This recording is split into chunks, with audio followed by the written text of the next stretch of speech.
Bon matin, c'est encore moi.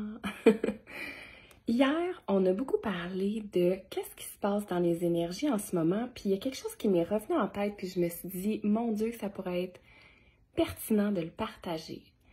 Et là, comme tu peux voir, j'ai un livre dans mes mains, qui est le Why Café. Si jamais tu n'as jamais lu le Why Café, je te suggère de rajouter ça à ta liste de lecture parce que... Allô, Bum!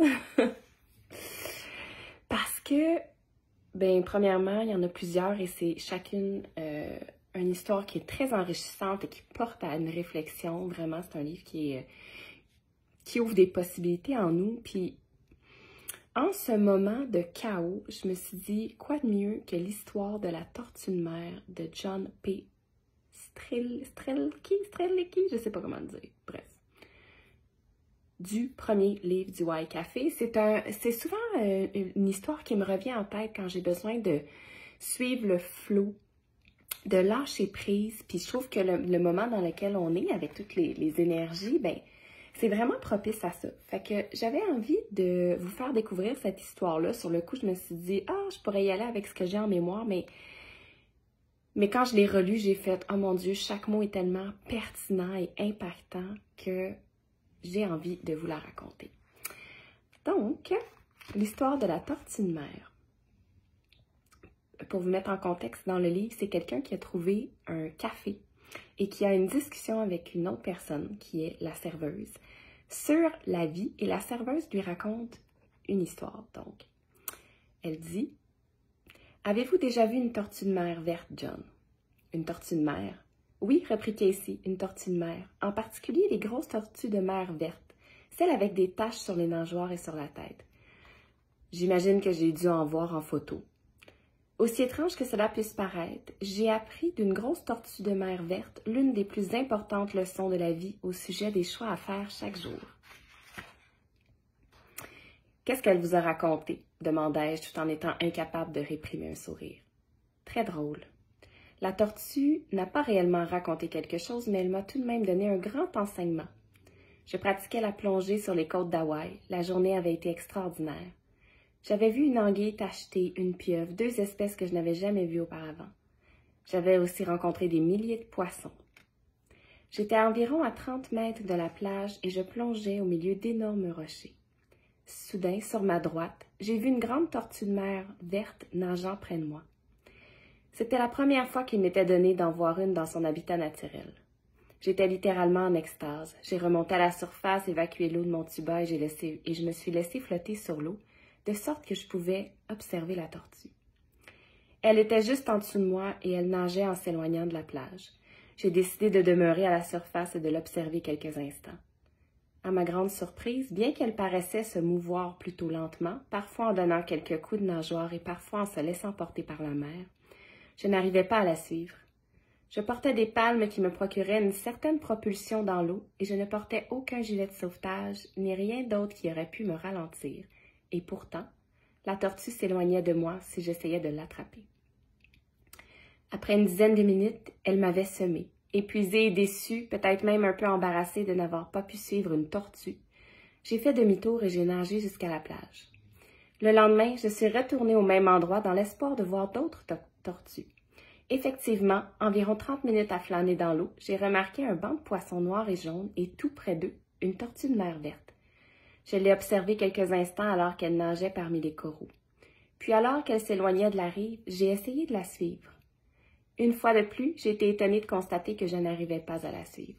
En réalisant qu'elle me distançait, j'ai cessé de nager et je me suis laissée flotter pour la surveiller. Et c'est à ce moment qu'elle m'a enseigné une importante leçon de la vie.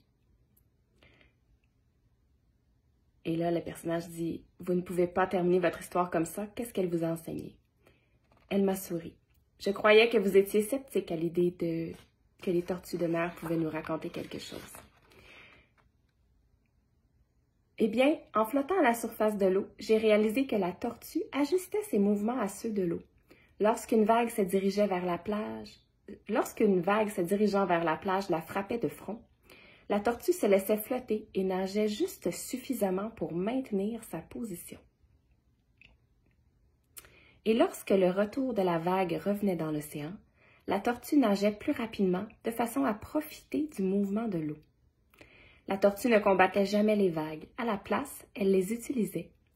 La raison pour laquelle je n'arrivais pas à la suivre est que je nageais constamment, peu importe dans quel sens allait le courant. Au début, c'était parfait et j'arrivais même à rester au-dessus de la tortue. Je devais même parfois ralentir, mais plus je luttais contre les vagues qui allaient vers la plage, plus je m'épuisais. Ainsi, lorsque la vague revenait vers la mer, je n'avais plus assez d'énergie pour tirer avantage du courant. Plus les vagues allaient et venaient, plus je m'épuisais et moins j'étais efficace. La tortue continuait d'ajuster ses mouvements à ceux de l'eau et c'est ainsi qu'elle pouvait nager plus rapidement que moi. Là, le personnage dit « Casey, je crois que j'apprécie une bonne histoire de tortue. Une histoire de tortue de mer verte. »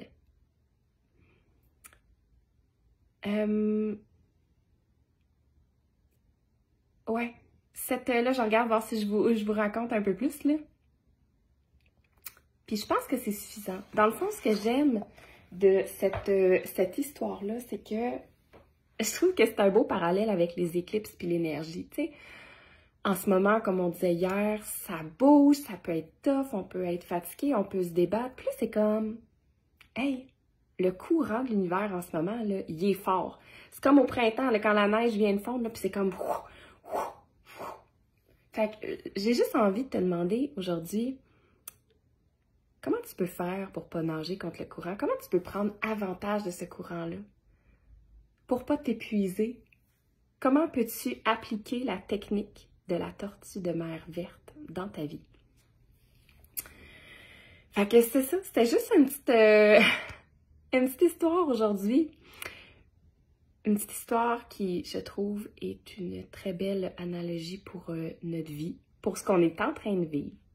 Fait que là-dessus, je m'en vais faire ma journée en mode tortue verte. Suivre le courant, lâcher prise, puis arrêter de me débattre, puis juste comme y aller avec des mouvements qui sont en synchronicité avec ceux de l'univers. Donc, dis-je bien, si ce qui est requis, c'est un non-mouvement, je le fais. Si ce qui est requis, c'est un mouvement lent vers la droite puis vers la gauche, tranquillement, je le fais, j'accueille et surtout, j'essaie de ne pas être dans ce sentiment-là d'urgence à vouloir tout observer et tout faire. Fait que j'espère que l'histoire de la tortue vous a plu, qu'elle vous aura fait du bien. Moi, je vous souhaite une bonne journée. Salut!